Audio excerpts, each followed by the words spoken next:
আমার আপনার মায়ার নবী দয়ার নবীকে কেন আবু কাফসার ছেলে বলা হতো, আব্দুল্লাহর ছেলে কেন বলা হইতো না?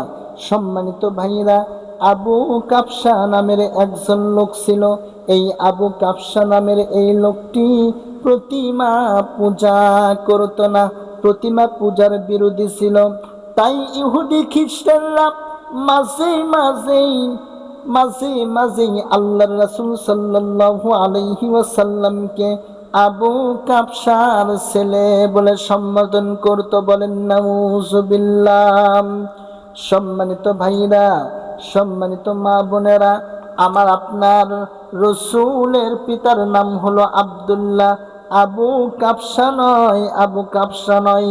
ওই ইহুদি খ্রিস্টানরা আমার রাসূলকে কষ্ট দেওয়ার জন্য, আমার রাসূলকে দুঃখ দেওয়ার জন্য তারা আবু কাফসার ছেলে বলে সম্বোধন করত।